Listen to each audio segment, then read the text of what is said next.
Bom dia a todos e todas, sejam muito bem-vindos e bem-vindas a mais uma aula de História com o professor Veríssimo Guedes, aqui do Colégio Externato Santa Clara, que junto com o Sistema Farias Brito de Ensino quer fazer o melhor por vocês, nossos alunos e alunas, certo? Nesse período de quarentena, porque a gente está em distanciamento social, mas não está em distanciamento de aprendizagem, tá certo, galerinha? Nossa aula de hoje, nós vamos falar sobre a crise no sistema colonial brasileiro, certo? Processo de independência e primeiro reinado. Bem rápido, só para a gente recapitular. Hoje é uma data muito especial para mim. Primeiro, uma terça-feira maravilhosa que amanheceu fazendo hoje, dia 14 de abril, dia que meu filhinho está fazendo um mês de vida e que eu vou estar com vocês ao vivo logo mais. Vamos nessa? Vamos lá, galerinha? Pessoal, vamos falar um pouquinho aqui para vocês de como se deu a crise no sistema colonial brasileiro, né? Como vai começar o processo de independência de Brasil em relação a Portugal, né? Muita gente fala de 1822, fala de Dom Pedro I, fala da Maria Leopoldina, do José Bonifácio. Mas essa crise começa bem antes, a gente costuma chamá-la de o começo do fim, né? A crise portuguesa se aprofunda, Portugal passa a viver uma crise econômica muito forte, e mesmo com a descoberta de ouro aqui na região das Minas não ajudou muito. E vai se pensar pela primeira vez em independência justamente nessa região das Minas Gerais, certo? Tudo começa com o Marquês de Pombal, a administração pombalina, que vai tomar algumas medidas que não vão agradar muito a população da colônia, né? Como enrijecimento do pacto colonial e aumento na cobrança de impostos e a falta de liberdade dessa galera, né? Nós vamos ter aqui entre algumas dessas medidas criação da Casa de Inspeção do Tabaco e do Açúcar, para cobrar mais impostos, né? Criação da Companhia Geral do Grão Pará e Maranhão e Companhia Geral de Pernambuco e Paraíba. Obrigatoriedade da língua portuguesa, né? Expulsão dos jesuítas de Portugal e das colônias, né? E criação do Real Erário, certo? E transferência da sede do governo de Salvador para o Rio de Janeiro. Além disso, ele vai cobrar mais impostos na questão da exploração do ouro na região das Minas, vai criar as casas de fundição, e isso vai dar origem aos dois primeiros movimentos brasileiros de ruptura, de buscar a separação. Professor, mas não teve revoltas antes no Brasil? Claro que teve, mas eram revoltas nativistas, ou seja, não queriam se separar de Portugal. As que vão querer se separar de Portugal, primeiro a Conjuração Mineira e a Conjuração Baiana, né? A gente não ouve muito falar da Conjuração Baiana, ela fica um pouco excluída nos historiadores, a gente fala mais da Conjuração Mineira. A Conjuração Baiana também é conhecida como Revolta dos Alfaiates, certo?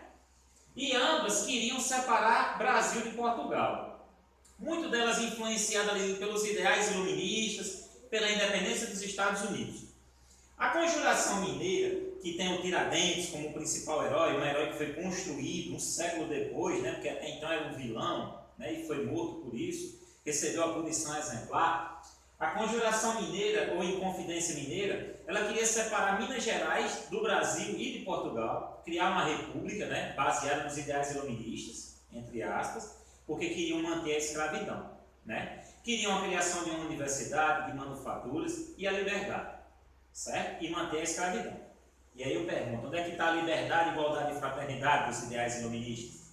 Já a Conjuração Baiana, para mim, ela é bem mais ampla em termos de igualdade, liberdade e fraternidade, porque ela teve participação de todas as camadas, diferente da Inconfidência Mineira. Ela queria o fim da escravidão e queria uma igualdade entre todas as camadas sociais. Ao invés de um como Tiradentes, aqui foram 4 que foram mortos. Mas não ganharam feriado nacional, não aparecem em novela nem em filmes. Né? Vamos entender depois juntos por que disso. Por que de menosprezar a Conjuração Baiana, certo? Aqui é o início só. Tudo piora para Portugal com a vida da família real. Lembrando, né, que em 1806 Napoleão impõe o bloqueio continental contra a Inglaterra. Em 1807 começa um ano de muita pressão para Portugal entrar no bloqueio. E Dom João, que na época era o príncipe regente, se sentia pressionado, de um lado por Napoleão, do outro pela Inglaterra, seu maior parceiro econômico, a ameaça de perder o Brasil para os ingleses. E vocês já sabem dessa história, a gente já vem estudando ela há um bom tempo, né? Com a vinda da família real para cá, vai ocorrer algumas mudanças. Vai ter a abertura dos portos às nações amigas, no caso a Inglaterra, quem vai mais se beneficiar disso. Nós vamos ter a vinda depois de cientistas, artistas, nós vamos ter a criação de universidades, de biblioteca, do jardim botânico. Nós vamos ter uma mudança muito drástica. O Brasil vai deixar de ser colônia, vai passar a ser Reino Unido de Portugal e Algarves. Ou seja, nossos colonos vão provar de coisas boas, de liberdade que antes não tinham, né? E eu digo sempre, se acostumar com o que é bom é fácil, com o que é ruim nem tanto. Você pode andar a pé a vida inteira, mas passar um mês andando de carro, nunca mais você vai querer andar a pé, não é verdade? Do mesmo jeito foi o Brasil. Os colonos viviam a colônia desde 1500, mas agora, desde 1808, estavam provando de uma certa liberdade, ok? Me acompanhe. Nesse momento, muitas mudanças vão acontecer aqui. Mudanças que vão desagradar muito Portugal. E em 1820 vai ter a Revolução do Porto, Revolução Liberal, que vai exigir a volta de Dom João para Portugal, que vai exigir que o Brasil volte a ser colônia. Dom João volta em 1821, 13 anos após estar no Brasil, contra a sua vontade, mas volta para não perder Portugal, e deixa aqui Pedro I, né, como representante dele. Vai ter cartas escritas pelas cortes portuguesas, querendo a volta de Dom Pedro imediatamente.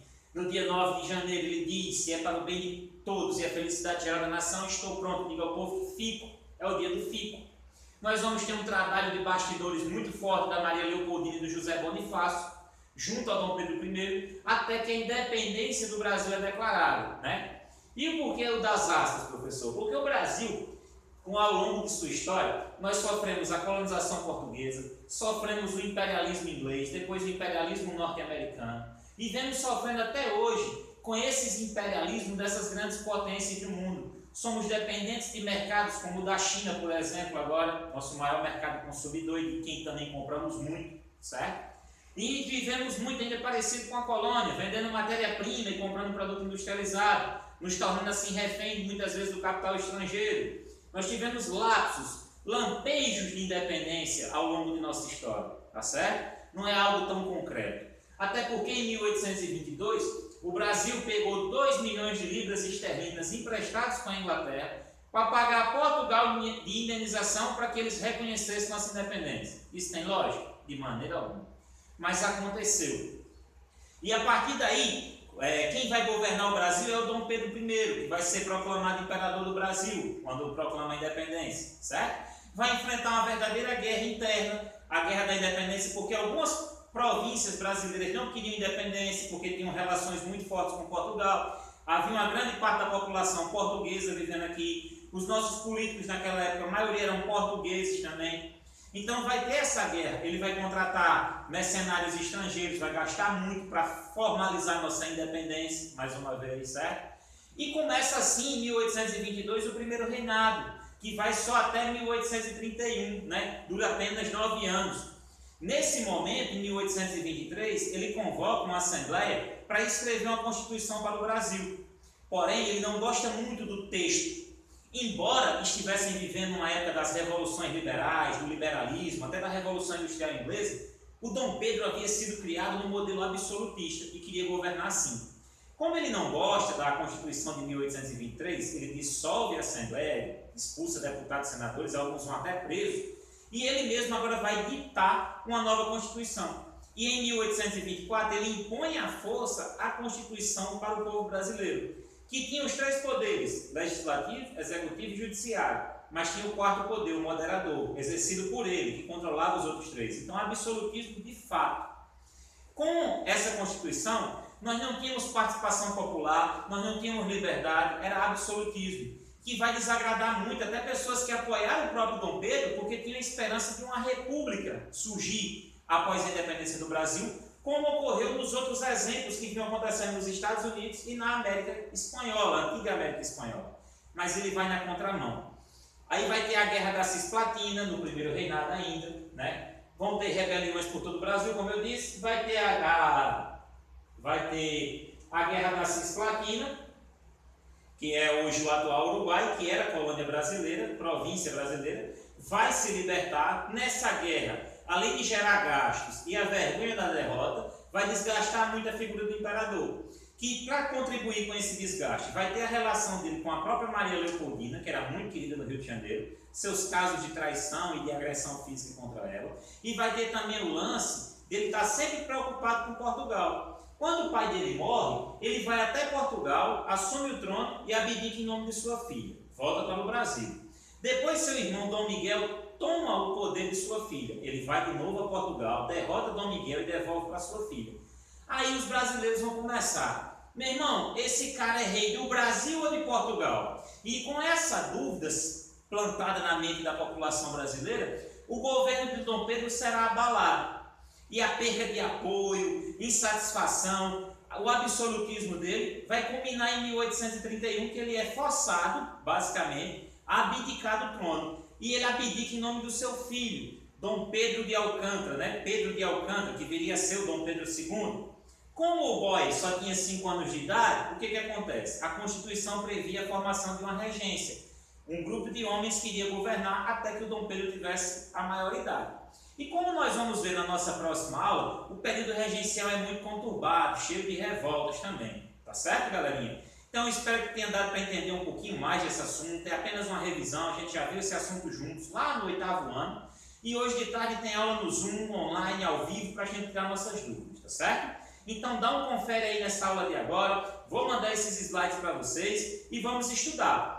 Como a nossa independência começou a ser desenhada lá com o Marquês de Pombal, com as medidas que ele tomou que desagradou a população, como isso se acentuou com a vida da família real, as pessoas provando da liberdade, com uma certa autonomia, de status social mesmo, de deixar de ser colônia e passar a ser Reino Unido, com a saída do Dom João de volta para Portugal e o fato de Dom Pedro ter ficado aqui. Pressão portuguesa, nossa independência. A partir daí se inicia o primeiro reinado absolutista, com uma Constituição amparada nos 4 poderes: legislativo, executivo, judiciário e moderador, que era o imperador mandando nos outros 3, certo?